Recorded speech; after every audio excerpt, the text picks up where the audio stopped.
Ano yan, Paris? Sarap ah. Wala akong pera eh. Itlog kanin.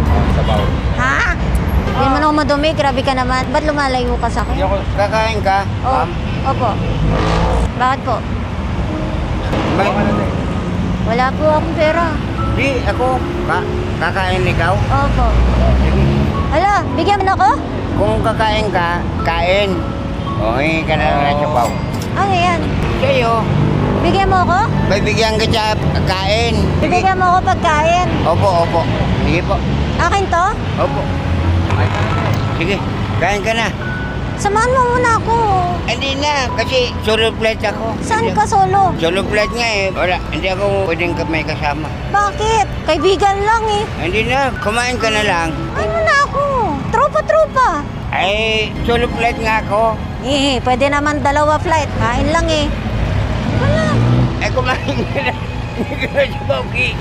Bakit? Saan ka pa pupunta? Siyempre, may patutunguhan ako. Saan? Doon sa destinasyon. Oh? Korea. Saan? Korea? Oo. Ako Japan.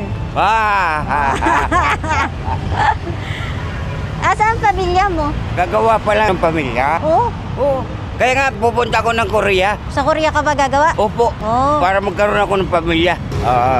Kumain ka. Halika na, libre kita. Libre kita. Binigyan ka ng sampo. Ako pala libre mo. Wala, ba't ka galit? Di, ayaw. Kumain na kasi ako. Sa gulay? Ayaw mo na? Ayaw. Ba't mo ko binigyan ng 10? Wala ka naman pala masyadong pera din. Pareho tayo. Para kumain ka. Ikaw? Kumain na ako. Ano ba meron dyan? Silip lang ako. Karton, panapin.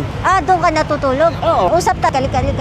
Ano ang bibilin mo, sir? Sabihin mo sa akin. Very simple. Ano? Damit? Ano pa po? Pan, Pantalon. Bibili tayong pantalon. Ano pa po? baka Halika, mabigla. shopping tayo. Ayaw ko. Bakit? Mabigay ka pera. Oo. Ako may pera ako. Ako may pera din. Binigyan mo ako 10. Oo. Halika na. Mamimili tayo ng gamit.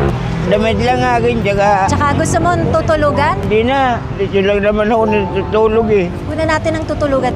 Huwag na. Huwag na kasi. Ito lang. Pwede ko ba siya kunan ng tutulugan? Depende po kung may kamag-anak siya. May kamag-anak ka ba? Malayo pa po. Anong gusto mo? Sabihin mo sa akin, tulungan kita. Diyan siya nakatambay sa may kalsada na yan.